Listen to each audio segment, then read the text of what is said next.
Hello, I am Teresa Sutton, and my personal inquiry presentation is based on multiculturalism and literacy. We will be examining Native American, Euro American, and African American quilts. I decided this approach because quilting is a collaboration of communication through storytelling that brings together a community socially and culturally. A picture really can speak a thousand words.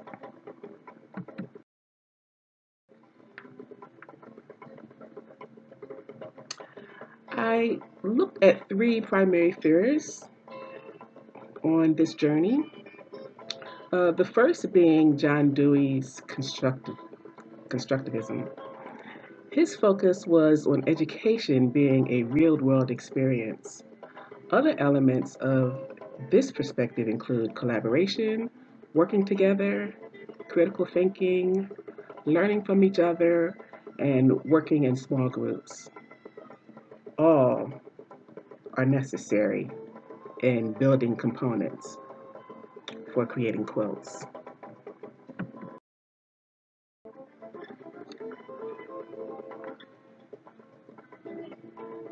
Another very powerful theoretical influence was Lev Vygotsky's social constructivism. He strongly believed that children learn cognitive development through social interactions while exchanging rich cultural communication. He also focused on visual and cultural use of signs and symbols, and again, this is a hallmark in the art of quilting.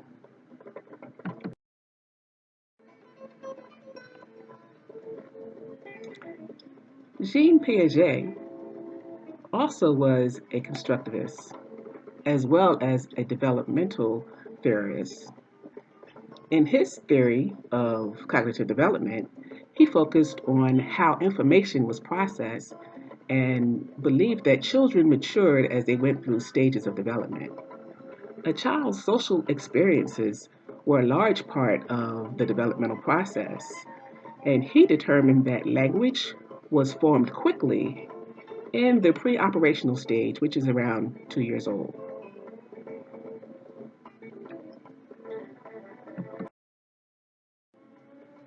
Literacy is not simply learning how to read words, but more importantly, how to read the world.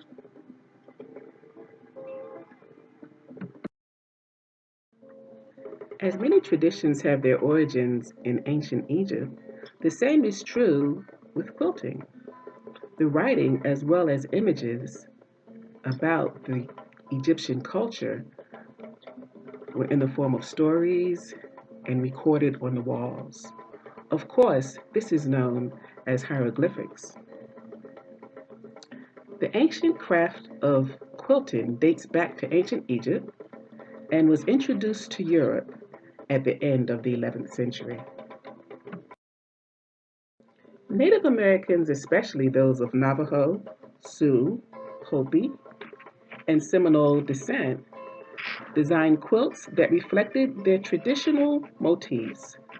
Some mirrored the geometric shapes and designs of the chief's blanket, and other icons included animals, pottery, and arrowheads as such.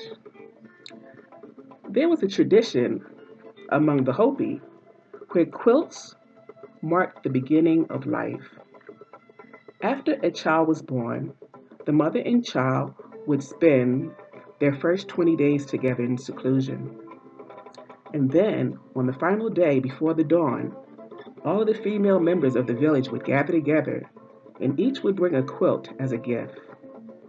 They would wash and bless the child, and then the parental grandmother would wrap the infant with, with all the quilts. If there were many quilts, the child would disappear in a mountain of quilts.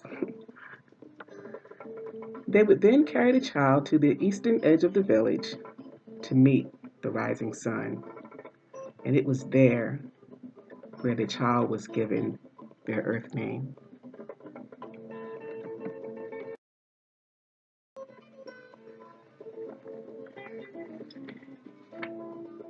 In the Euro-American tradition, this craft was brought to the shores of the United States, also known as the New World, during colonial times, where it flourished. During these times, quilts were born out of necessity, as the blankets that were brought over by the colonists wore out. Fabric was scarce, and women had to improvise, and they used scraps of fabric and old clothes and old curtains, and basically whatever was available. They often sorted and arranged the scraps into shapes and thereby creating decorative patterns. Women in the community discovered that working together sped up production, and this is how the quilting bee was born. As there were few books and few writers, many historical stories were sewn and told and shared through the fabric and patches of the quilts.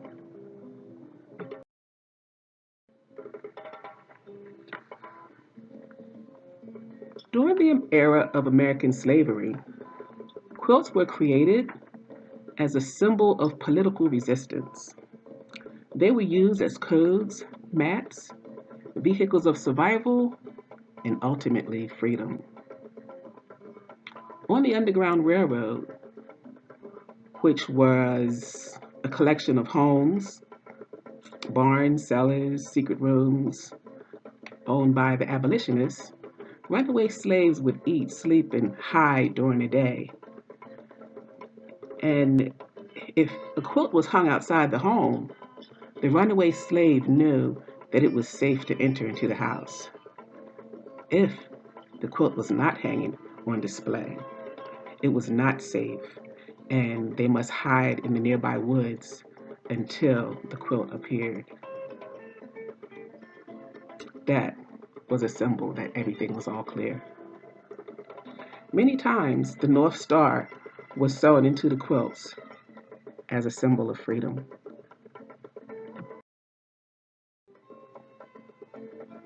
Here's a thought.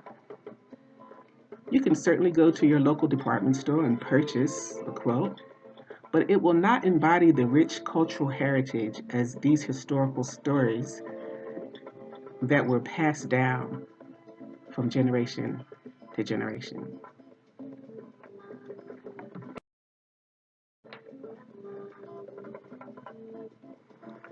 The concept of quilting can be used as an educational tool for literacy. First, you must focus on grade appropriate stories or personal narratives and explain the difference between stories and folk tale and myths and fables. And discussions can be held about traditions and cultures and freedom and immigration. You could even talk about art, balance, contrast, and the actual process of designing and making a quilt. Instructional strategies would include modeling, collaboration, brainstorming, and students would work independently as at first, and then they would come together as a group. Of course, final discussions can be based on craftsmanship or how does their contribution to the final artwork reflect on their personal stories? And what is the story being told? What's the story about?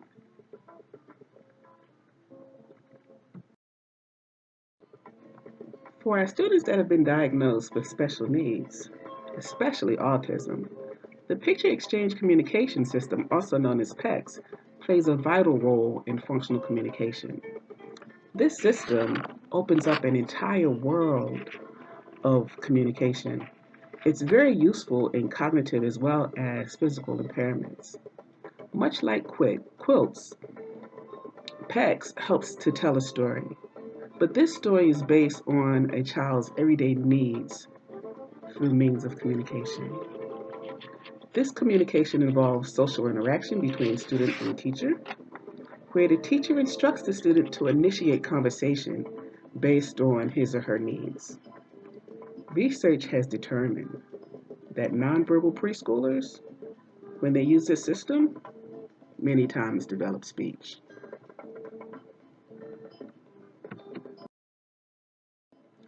Thank you for embarking upon this journey with me. Through this multicultural ancient art form, young children learn about culture and diversity through stories, colors, and patterns. They become socially aware, understand language, and comprehend symbols. They are dependent upon each other as they embrace this beautiful, rich cultural tradition of creating quilts. This is not the end, but the beginning of understanding each other's culture and embracing diversity through literacy. Thanks again.